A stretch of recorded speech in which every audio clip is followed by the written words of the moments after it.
सोचिए, एक ऐसा शख्स जो एक नहीं, दो नहीं, तीन नहीं बल्कि 500 से ज्यादा लड़कियों को अपने प्यार के जाल में फंसा लेता है, उनसे करोड़ों रुपए ठग लेता है और जब कोई मना करती है तो फिर उससे ब्लैकमेल करता है। ये कोई क्राइम थ्रिलर फिल्म की कहानी नहीं है, ये है देश की राजधानी दिल्ली के एक असली ठग की कहानी। दिल्ली के साउथ वेस्ट डिस्ट्रिक्ट की साइबर पुलिस ने एक ऐसे शातिर आरोपी को पकड़ा है, एक ऐसे जालसाज को पकड़ा है जिसका नाम है आनंद कुमार। 35 साल का आनंद कुमार बिहार के बांका का रहने वाला है, लेकिन यह उसका असली चेहरा नहीं है। ऑनलाइन दुनिया में वो कभी डॉक्टर बन जाता है तो कभी किसी फिल्म का प्रोड्यूसर, कभी खुद को बिजनेसमैन बताता है तो कभी मॉडल, यानी कि हर बार एक नई आइडेंटिटी, एक नई पहचान और हर बार एक नया शिकार। इस ठग का तरीका बहुत ही खतरनाक था। सबसे पहले ये डेटिंग ऐप जिसमें हिंज और टिंडर शामिल हैं, मैट्रिमोनियल साइट्स जो होती हैं उस पर अपनी प्रोफाइल बनाता, फोटो भी ऐसे लगाता कि कोई भी अचानक से अट्रैक्ट हो जाए। फिर शुरू होती मीठी मीठी बातें, पहले दोस्ती करता, रोजाना चैट करता, धीरे धीरे इमोशनल बॉन्ड बनाता, प्यार और शादी का वादा करता। और ये पूरा प्रोसेस एकदम नहीं, कई दिनों, कभी कभी हफ्तों तक चलता, कई महीनों तक चलता, ताकि सामने वाली लड़की को जरा भी शक न हो। सबसे चौंकाने वाली बात यह है कि वो एक साथ एक बार में कई महिलाओं से चैट करता था, यानी कि एक ही समय में कई शिकार ढूंढता। जब विश्वास पूरी तरह से जीत लेता तब शुरू होता उसका असली खेल। आनंद कुमार अचानक कोई इमोशनल ड्रामा शुरू कर देता।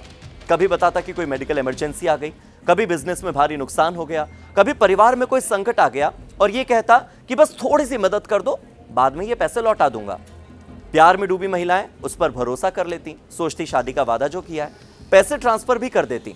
एक केस में तो उसने वैभव अरोड़ा बनकर एक महिला से करीब 7 लाख रुपए ठग लिए।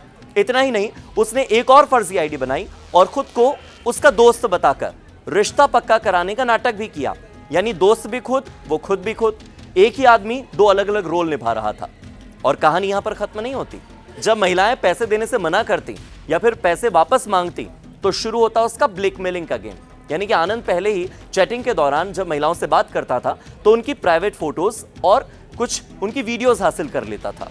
फिर बाद में धमकी देता कि अगर पैसे नहीं दिए तो ये सब सोशल मीडिया पर वायरल कर दूंगा। इतना ही नहीं, एक पीड़िता ने तो यह बताया कि उसने उसकी कॉन्टैक्ट लिस्ट दिखाकर धमकी दी कि वो सबको झूठी खबर फैला देगा कि वेबकैम के दौरान उसकी मौत हो गई है। सोचिए कितना खौफनाक मानसिक दबाव, कितना बड़ा मेंटल प्रेशर उन लड़कियों पर।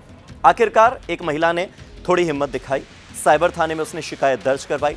जब पुलिस ने जांच शुरू की तो बैंक ट्रांजैक्शन खंगाले गए, मोबाइल नंबर को ट्रैक किया गया, डिजिटल फुटप्रिंट्स देखे गए और जांच में यह पता चला कि आरोपी आनंद का जो फोन नंबर है वो पश्चिम बंगाल के 24 परगना जिले का है। फिर क्या था, पुलिस की टीम वहां पहुंची, छापा मारा और आखिरकार आनंद कुमार गिरफ्तार हुआ। गिरफ्तारी के बाद जो खुलासे हुए वो तो और भी ज्यादा हैरान करने वाले, और भी ज्यादा चौंकाने वाले थे। पुलिस ने उसके पास से बरामद किए हैं 4 mobile phone, 8 SIM card, 3 debit card और ठगी के पैसों से खरीदी गई बहुत सारी गोल्ड ज्वेलरी।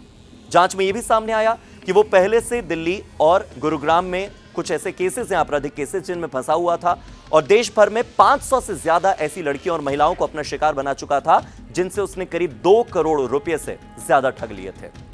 तो ये तो थी कहानी एक ऐसे साइबर ठग की जिसने प्यार को अपना हथियार बनाया, भरोसे को अपना बिजनेस बनाया।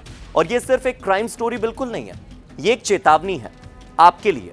ऑनलाइन किसी पर जल्दी से भरोसा न करें, अपनी प्राइवेट जानकारी, अपनी फोटोज, वीडियोस शेयर करने से बचें और किसी भी संदिग्ध गतिविधि की तुरंत शिकायत करें, क्योंकि आजकल प्यार ही सबसे बड़ा जाल है।